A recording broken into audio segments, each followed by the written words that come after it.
로마서 2장 6절로 10절 말씀입니다. 그분께서 각 사람에게 그의 행위대로 갚으시되 참고 꾸준히 잘 행함으로 영광과 존귀와 죽지 아니함을 구하는 자들에게는 영원한 생명으로 갚으시고 논쟁하기 좋아하며 진리에 순종하지 아니하고 불의에 순종하는 자들에게는 경노와 진노로 갚으시리라.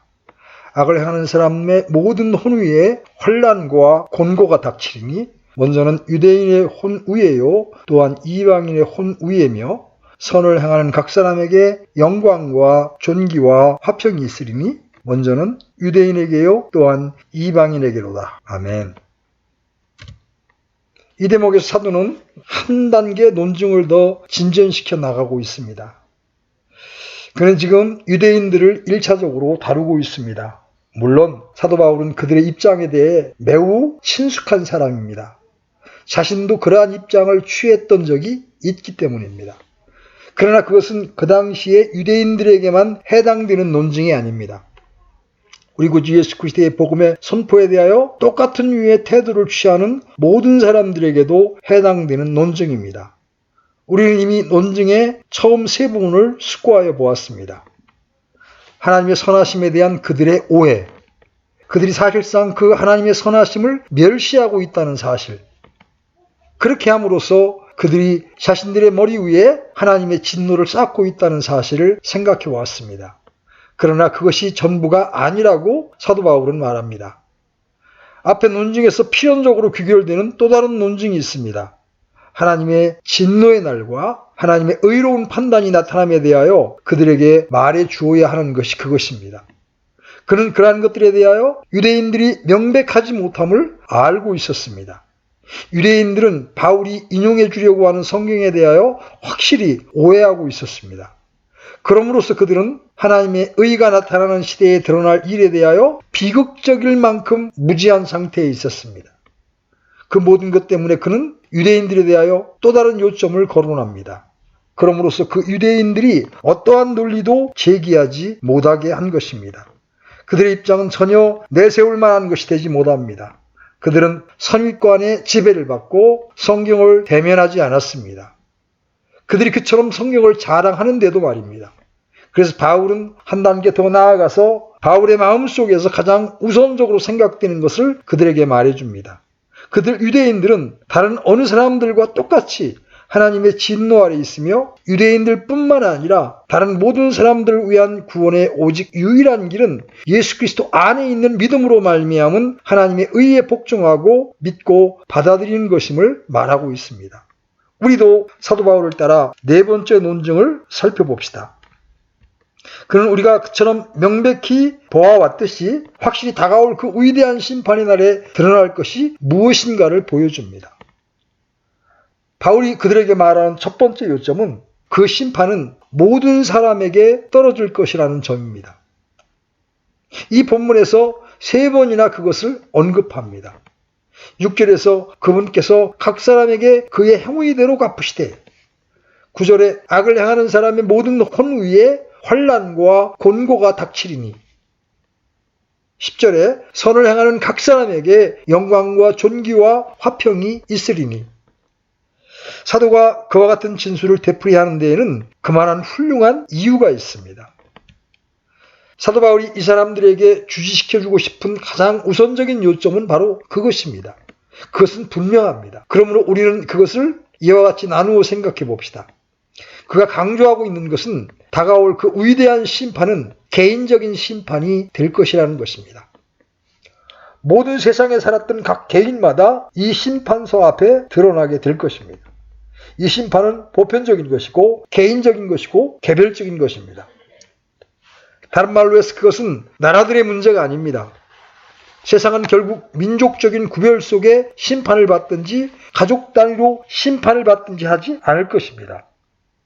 모든 각 사람이 개별적으로 심판을 받는다는 것입니다. 아직도 많은 사람들은 다음과 같이 생각하고 있습니다.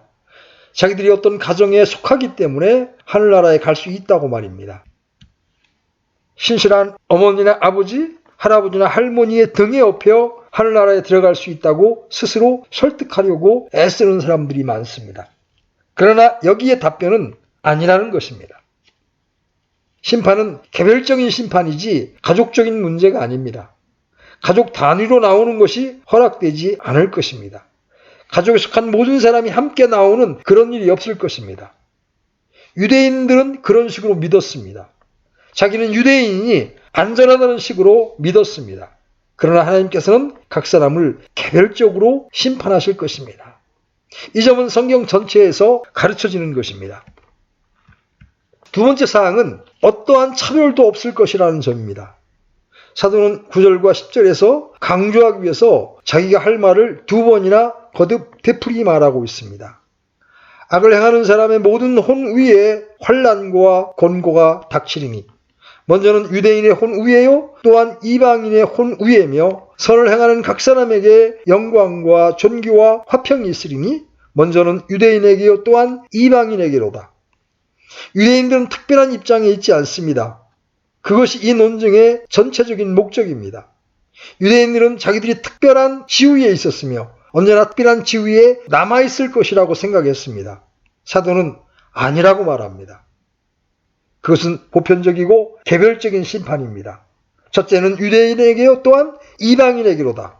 그런 다음에 10절에서 그는 계속해서 말합니다. 선을 행하는 각 사람에게 영광과 존귀와 화평이 있으리니 먼저는 유대인에게요 또한 이방인에게로다. 여기에 존재하는 요점은 유대인들과 이방인들 사이에 어떤 차이도 존재하지 않는다는 것입니다. 차이는 사라졌습니다. 특별히 심판의 문제에 있어서 그 차이는 전혀 존재하지 않습니다.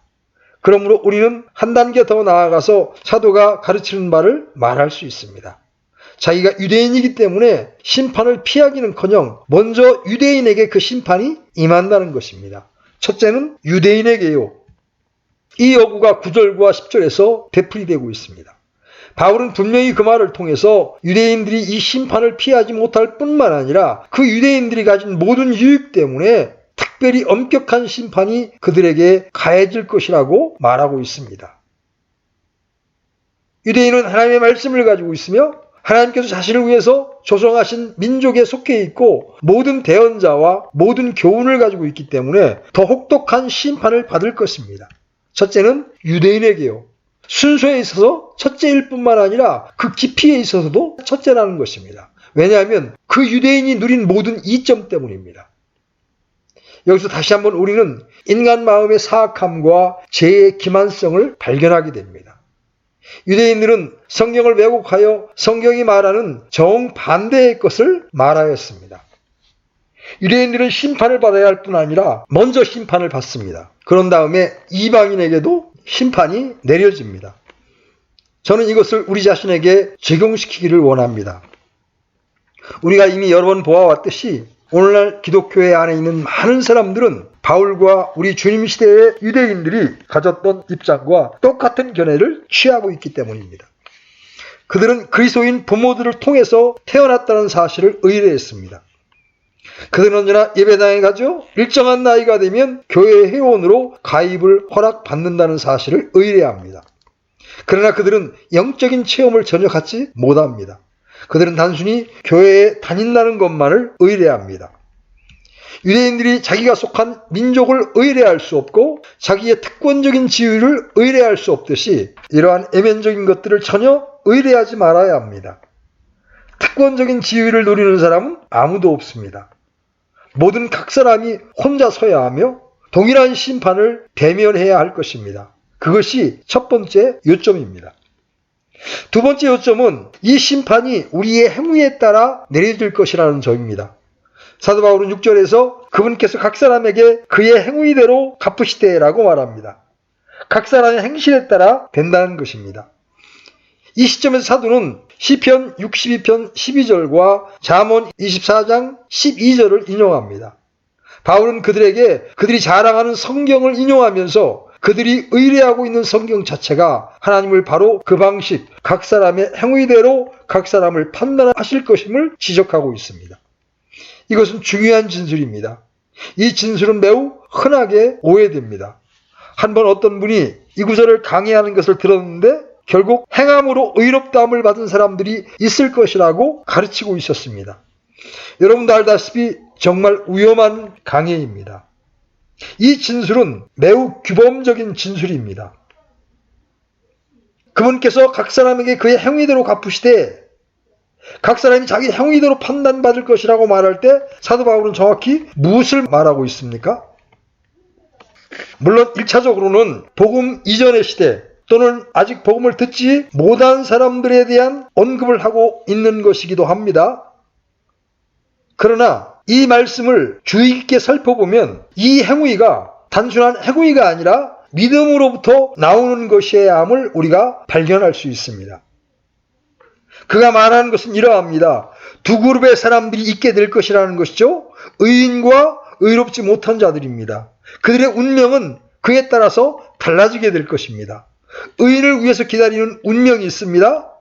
불의한 사람들을 위해서 기다리는 운명이 있습니다. 사도는 이 두 타입의 사람들을 상세하게 묘사합니다.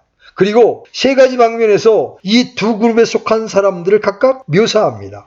그가 말하고 있는 것을 듣고 있으면 우리 자신을 탐사해보고 우리 자신을 판단해 볼 수 있는 완벽한 위치에 우리가 서 있음을 알게 됩니다. 여기 우리가 있습니다. 우리가 하나님 앞에서 큰 심판을 받기 위해 반드시 서야 함을 압니다. 우리는 이 두 그룹 중 어느 한 그룹에 속하게 될 것입니다. 우리가 이 두 그룹 중 어느 곳에 속하게 될는지를 아는 것보다 세상에서 우리에게 더 중요한 것이 없습니다. 정말 감사하게도 사도는 각 그룹에 속한 사람들을 삼중적인 방식으로 구분하고 있습니다. 그들에 대하여 같은 요점을 말하고 있는 것을 발견하게 될 것입니다. 먼저 두 그룹이 하나님에 대하여 보편적으로 하나님께 속한 일들에 대해서 어떤 태도이며 또한 어떤 자세를 가지고 있는가를 숙고해 나갑니다. 둘째로 그들의 삶의 일반적인 추세와 방향의 관점에서 그들을 탐사합니다.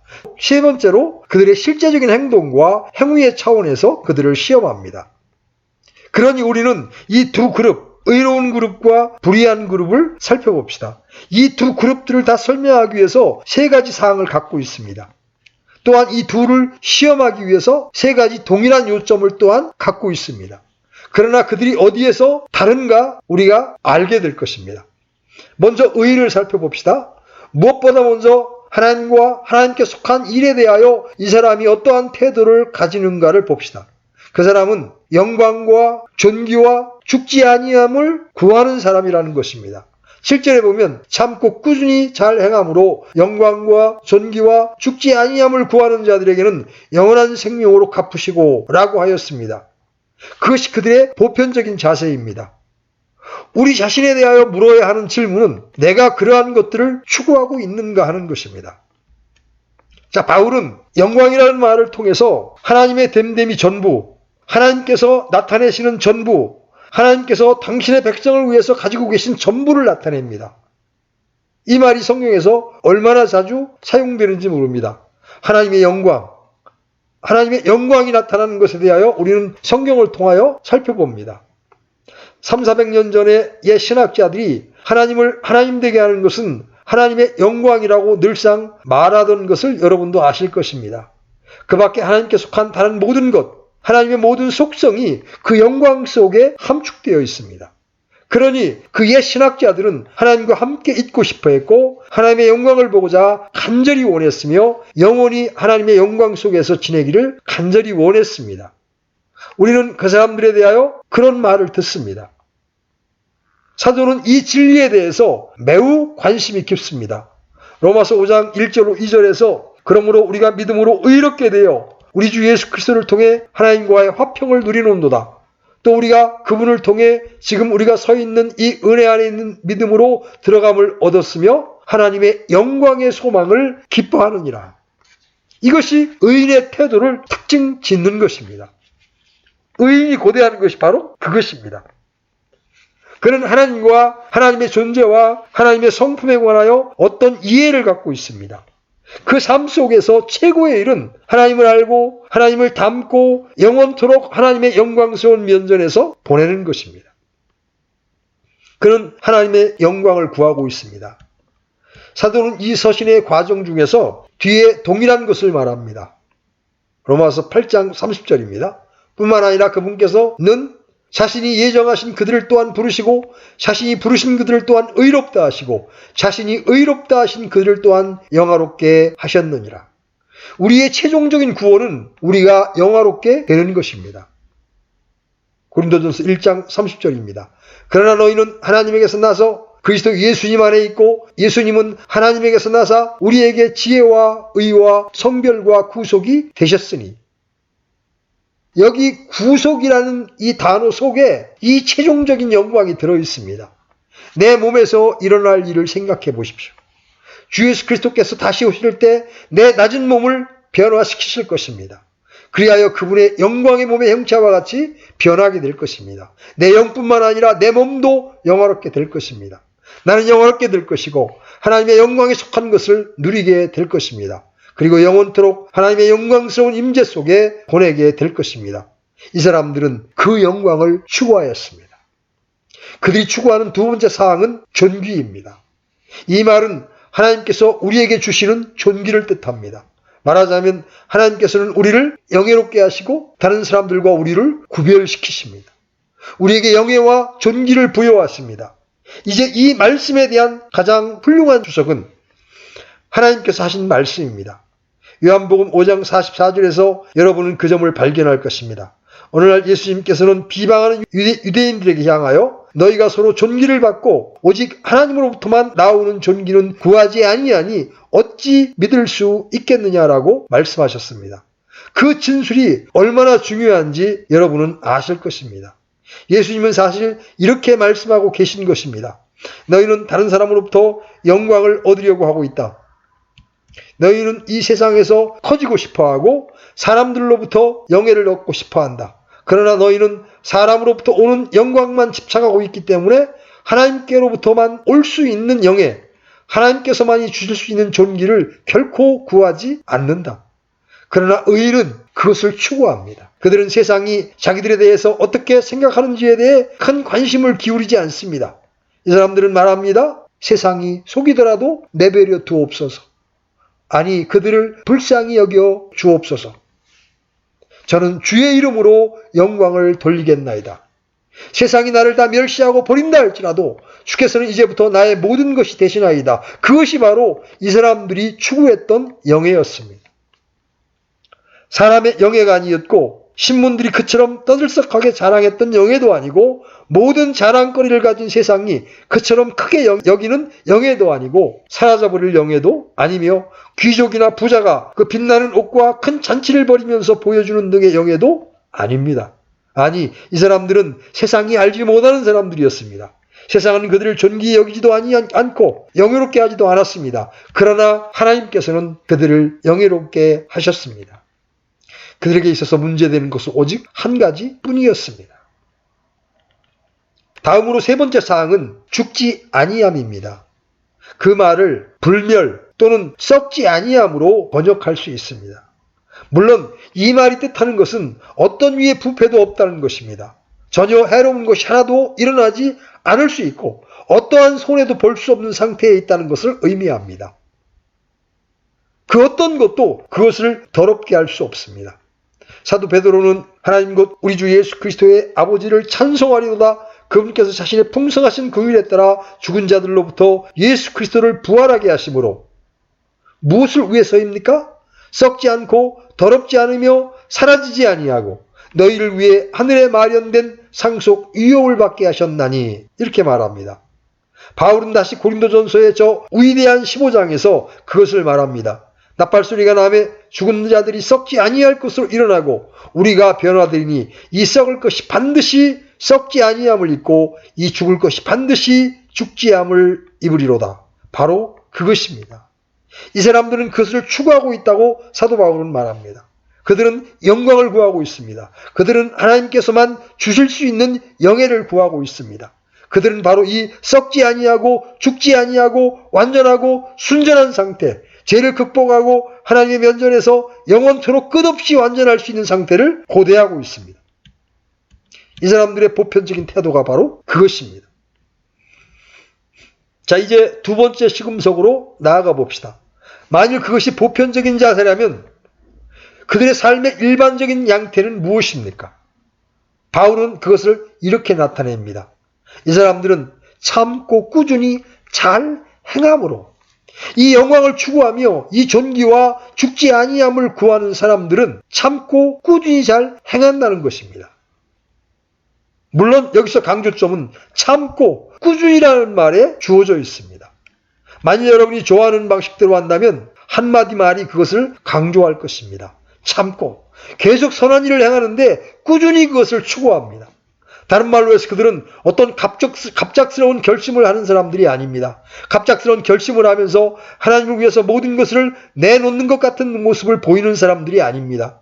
그들은 우리 모든 사람들로 하여금 우리가 그리스도인이 된 적이 없었구나 하는 그런 느낌을 가지게끔 만들 정도로 대단한 모습을 보입니다. 그런데 그러한 모습을 2, 3개월 동안 보이다가는 그저 모든 것을 다 중단해버립니다. 의로운 사람들은 그 정반대입니다. 선한 일을 하는데 참고 인내합니다. 이 사람들은 출발만 하는 것이 아니라 계속 진행해 나갑니다. 그들은 인내를 필요로 합니다. 그들이 자기들에 대해 주고 있는 세상 속에 살고 있기 때문에 그러합니다. 그들은 세상과 육신과 마귀의 공략을 당합니다. 그들은 직접 자기들에게 일어나는 일, 자기들의 가족과 사무실과 세상에서 자기들 주변에서 일어나는 일들의 시련을 받고 연난을 받습니다. 마귀는 최선을 다해 그들을 넘어뜨리려고 합니다. 때로 모든 지옥이 그들을 향해 달려드는 것 같습니다. 그러나 그 모든 것에도 불구하고 그들은 계속 그 자세를 고수하며 진행해 나갑니다.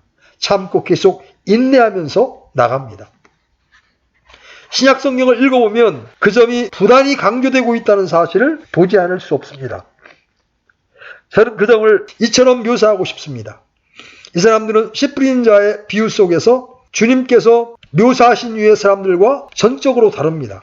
또한 그 사람들은 마귀가 와서 주워 먹을 씨앗이 떨어진 길가와 비교될 수 있는 사람들이 아닙니다. 그들은 그 같은 사람들이 아닙니다. 또한 씨앗이 떨어져 싹이 나나 뿌리가 없어 곧 말라버리는 돌짝밭과 같은 사람들도 아닙니다. 그런 위의 사람들은 계속 해내지 못합니다. 한순간은 놀라운 모습을 보입니다. 그러나 선을 행하는데 계속하지 못합니다. 그들은 포기합니다. 의인들은 가시넝쿨이 무성한 토양에 비유될 수 있는 사람들도 아닙니다. 씨앗이 그러한 곳에 떨어지면 많은 곡식을 낼 듯이 처음에는 대단해 보입니다. 그러나 모두 다 곡식을 전혀 맺지 못합니다. 이 세상의 염려와 재물에 대한 유혹이 말씀을 막습니다. 또한 시련이나 시험이나 핍박이 오면 그것을 견뎌내지 못하고 결국 아무것도 얻지 못합니다. 그러나 의인들은 정반대입니다. 계속 인내하면서 선한 일을 행해 나가는 것, 이것이 의인들의 위대한 특징입니다. 히브리서 11장을 읽어보시고 그 의인들의 전체 비밀이 어떠했는지를 살펴보십시오. 모든 것이 믿음의 사람들을 대적했습니다. 그러나 그들은 계속해서 믿음으로 고수하고 나갔습니다. 그들은 기초가 있는 성을 내다보고 있었습니다. 아무도 그들을 막을 수 없었습니다.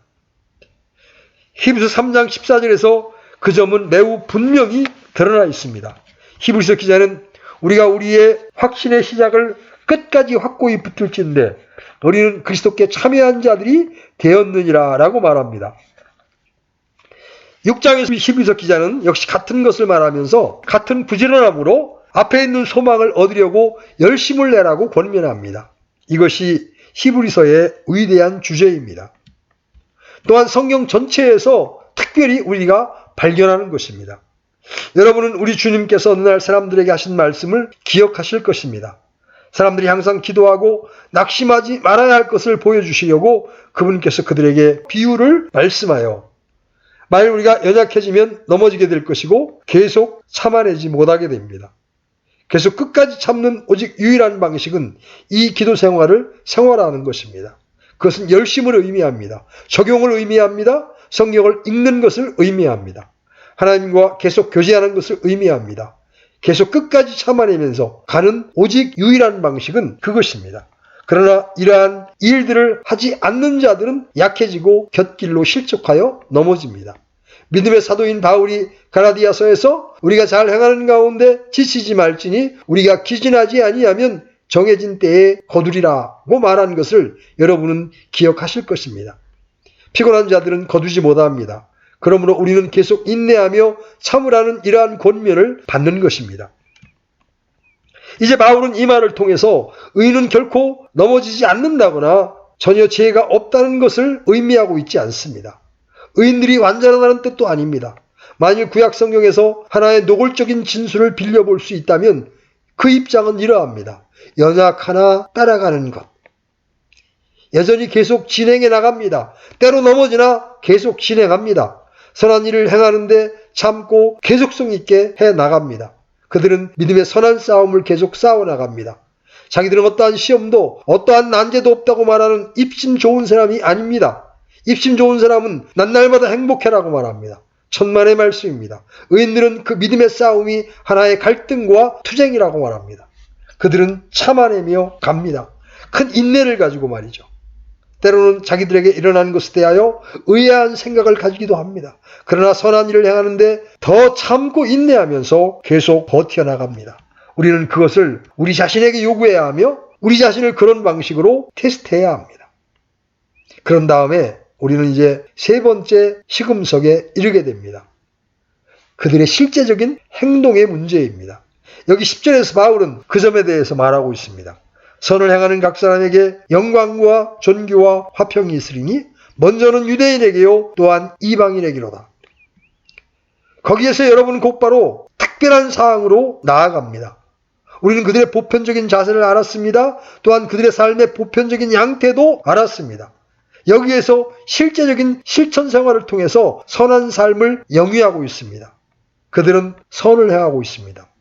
물론 이 말은 그들이 최선을 다해서 계명을 지키려 하고 있다는 이야기입니다. 요한은 요한일서에서 이렇게 말합니다. 또 우리가 그분의 명령들을 지키면 이로써 우리가 그분을 아는 줄 우리가 아느니라. 의인은 죄 가운데 거하는 사람이 아닙니다. 그는 계속 죄를 짓지 않습니다. 그도 넘어지나 죄 가운데 거하지는 않습니다. 그 사람의 삶은 죄의 삶이 아닙니다. 그는 선한 삶, 의의 삶을 영위합니다. 그는 명령들을 지키고 선을 행합니다. 그것이 의인에 대한 묘사입니다. 자, 이제 저는 불의한 자의 상태를 보여드리겠습니다. 물론 그것은 의인의 정반대입니다. 악인의 보편적인 태도는 무엇입니까? 8절에서 그것을 한마디로 나타내고 있습니다. 논쟁하기 좋아하며 진리에 순종하지 아니하고 불의에 순종하는, 그것을 다른 말로 표현하면 그들이 하나님께 대하여 악의적인 반대를 한다는 뜻입니다. 자신들을 기쁘게 하고 자신들이 좋아하고 싫어하는 바에 따라 마음대로 살고 싶어하기 때문에 그러합니다. 그들은 불의에 순종합니다. 의인은 언제나 하나님을 기다립니다. 하나님의 말씀을 읽고 하나님에 대해서 생각하고 기도합니다. 그의 삶에 있어서 하나님을 알고 하나님의 영광과 존귀를 알고 싶어하는 것보다 더 큰 일이 없습니다. 그러나 불의에 순종하는 자는 하나님께서 말씀하시면 배역합니다. 하나님과 다툽니다. 그는 하나님의 견해를 반대하는 자기의 견해를 세웁니다. 하나님께서 자기에게 무엇을 말씀하시는지를 알기는 하지만 복종하고 싶어 하지 않습니다. 또 다른 위의 삶을 살고 싶어 합니다. 자기 중심적입니다. 그러므로 그는 하나님과 따지고 듭니다. 창세기 3장에 바로 그것이 뚜렷이 나타나 있지 않습니까? 마귀가 이브로 하여금 그렇게 하도록 설득한 것입니다. 그는 이브에게 와서 하나님께서 그렇게 말씀하시더냐? 하나님께서 그렇게 하시는 것이 옳으냐? 라는 식으로 말했습니다. 그것이 바로 논쟁하는 것입니다. 어떤 사람이 하나님과 하나님의 의와 하나님의 공의에 대하여 의문을 품으며 하나님과 다툴 때 바로 그러한 모습입니다. 이것은 교만으로부터 나오는 것입니다. 그리스도 밖에 있는 모든 사람들에 대한 너무나 완벽한 묘사이죠. 그들은 성경과 다툽니다. 그들은 성경 속에서 마음에 맞지 아니하는 것을 제거하고 몇 대목을 취합니다. 하나님의 진노에 대한 이 가르침에 동의하지 않습니다. 또한 다른 것에 대해서도 역시 마찬가지입니다. 그들은 자랑스럽게 이렇게 말합니다. 자, 그것이 옳은 길이냐? 아니냐? 그들은 다투는 정신을 가지고 있습니다. 하나님을 멸시합니다. 무지 가운데에서 하나님의 견해를 무시하고 자기들의 견해를 내세웁니다. 다른 말로 해서 그들은 세상에 속한 사람들이지 하나님께 속한 사람들이 아닙니다. 이 세상의 사고방식에 의해서 통제를 받습니다. 바울은 에베소 2장 2절에서 그 점을 너무나 완벽하게 묘사합니다. 지나간 때에는 너희가 그것들 가운데에서 이 세상의 행로를 따라 걸으며, 모든 사람들은 오늘도 그런 방식으로 행하고 있습니다. 공중의 권세 잡은 통치자 곧 지금 불순종의 자녀들 가운데 활동하는 영을 따라 걸었느니라. 그들은 성경에 대해서 대단한 비평가들입니다. 그들은 그리스도인들의 삶에 대해서도 비평적입니다. 너희들의 삶은 그처럼 옹졸하다. 그들은 그것을 용납할 수 없으며 동의하지 않습니다. 경건함에 대해 말하면 이를 갈며 달려듭니다. 그들은 다투려고 합니다. 그들에 대해서 얼마나 완벽한 묘사입니까? 그들의 일반적인 자세를 통해서 자기들이 어떠한 사람들인가를 드러내고 있습니다. 그러나 그들의 삶의 일반적인 흐름은 무엇입니까? 여기에서 우리는 그것에 대해 듣습니다. 논쟁하기 좋아하며 진리에 순종하지 아니하고 불의에 순종하는 자들에게 경노와 진노로 갚으시리라.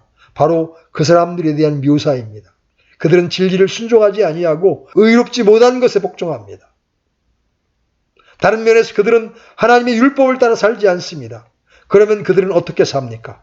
에베소서 2장 2절로 3절로 나아가 봅시다. 지나간 때에는 우리도 다 그들 가운데에서 육신의 욕심 안에서 생활하며 육신과 생각의 욕망을 이루어 다른 사람들과 같이 본래 진노의 자녀들이었으나 바로 그것이 진노의 자녀들이 사는 삶의 방식입니다. 육체의 욕심과 육체의 소욕과 마음이 원하는 것을 따라 행하는 것입니다. 사도는 사실상 로마서 1장 18절에서 말하는 것을 되풀이하고 있습니다. 로마서 1장 18절에서 사도는 경건치 않음과 불의의 잘못을 저지르는 사람에 대해서 말합니다. 경건치 않음은 하나님을 멸시하는 정신 속에 들어오는 것입니다. 불의는 필연적으로 그 다음에 따라오는 결과입니다. 그것이 바로 그들의 삶의 일반적인 모습입니다. 그들은 하나님의 율법을 복종하지 않습니다. 그들은 세상에 유혹하는 말에 귀를 기울이고 육체와 육신과 마귀의 말에 귀를 기울입니다. 그들은 그것에 복종합니다. 그들은 그러한 것에 순종합니다. 신문에서 또 영화에서 보는 것, 라디오나 텔레비전에서 방영되는 것을 따라갑니다. 그것이 바로 세상의 방식입니다. 의롭지 못한 것입니다. 그들은 그것을 순종하고 그것을 따라서 그렇게 하느라고 자기들의 돈을 허비하고 그것을 즐깁니다. 그것이 그들의 삶의 일반적인 양태입니다. 그들이 실제적인 행동에 대해서 바울은 다시 9절에서 단정적인 표현으로 나타냅니다. 악을 행하는 모든 사람 위에 환난과 곤고가 닥치리니 먼저는 유대인의 혼에요 또한 이방인의 혼 위에며. 갈라디아서 5장에서 육신의 일에 대해서 말합니다. 그는 이렇게 그 일들을 나열합니다. 곧 간음과 음행과 부정함과 색욕과 우상숭배와 마술과 증오와 불화와 경쟁과 진노와 다툼과 폭동과 이단 파당과 시기와 살인과 술취함과 흥청됨과 또 그와 같은 것들이라. 그들은 그러한 악을 행합니다. 그들은 의인들과 얼마나 다릅니까? 바꿔 말하면 사도가 우리에게 말하는 바 세 번째 사항으로 우리를 이끌어줍니다.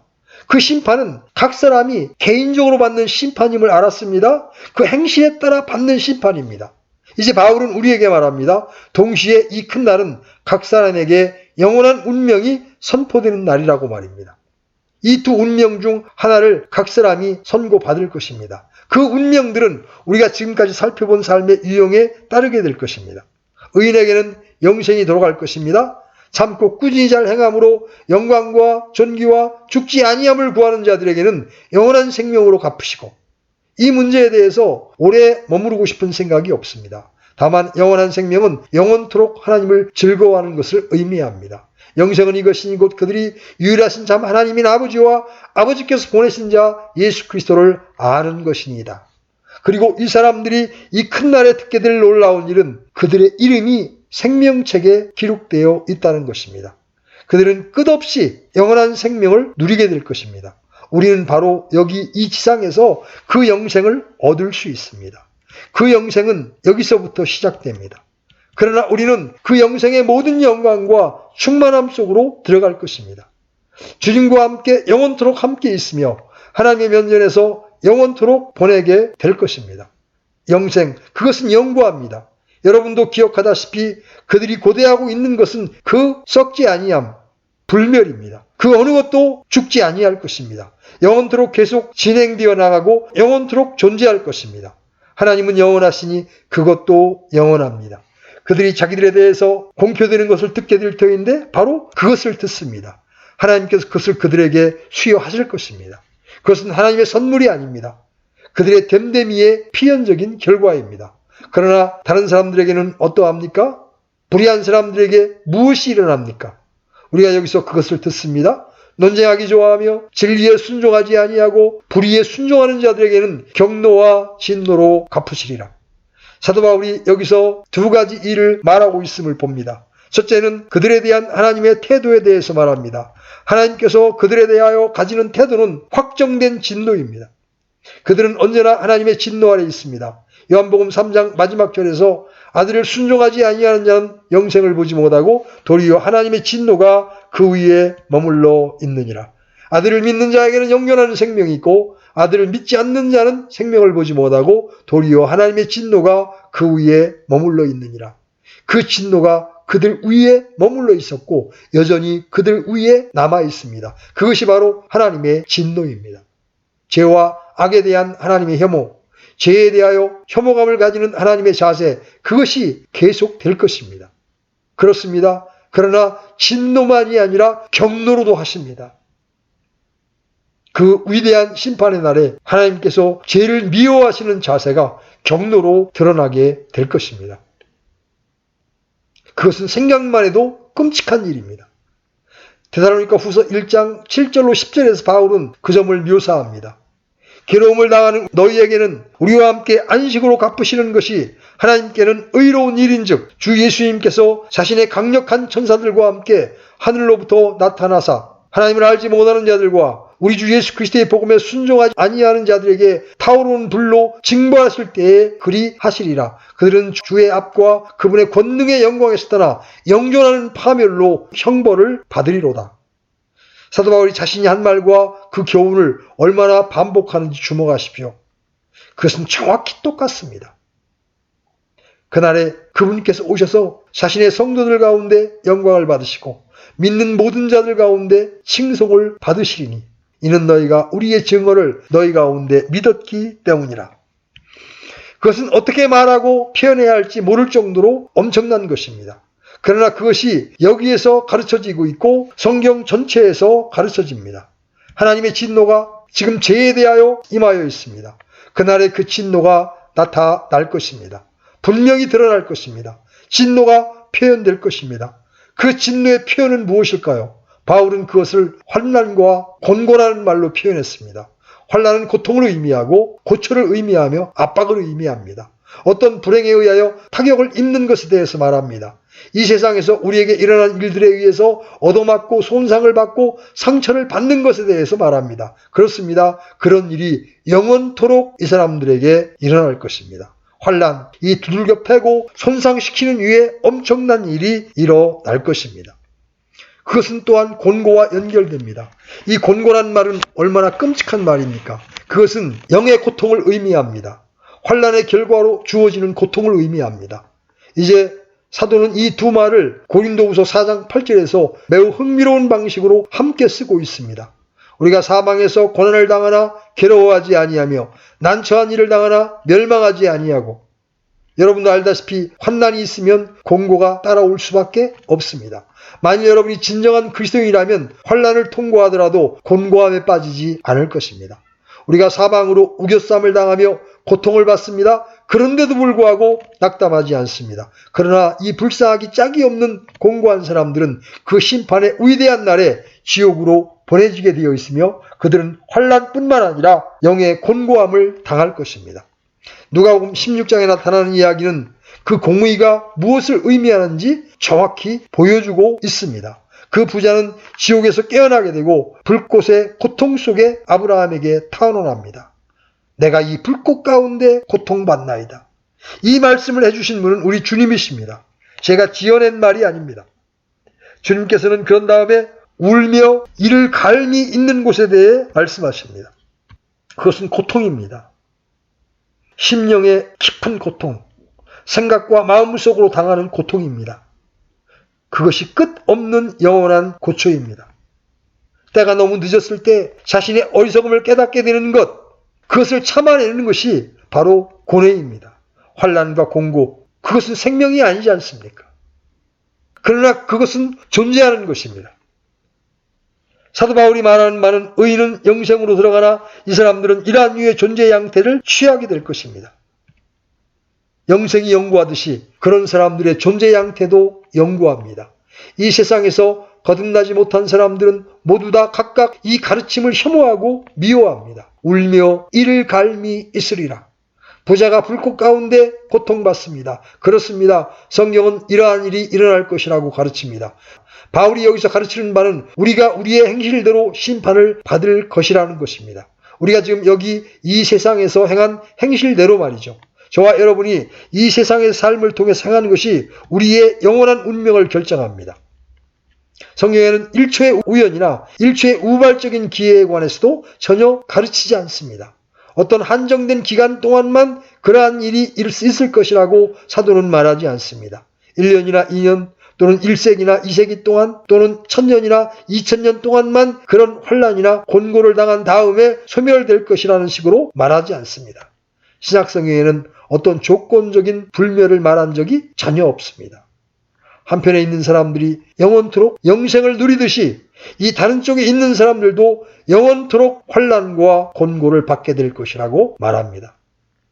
그러한 조건에서 그들은 존재할 것입니다.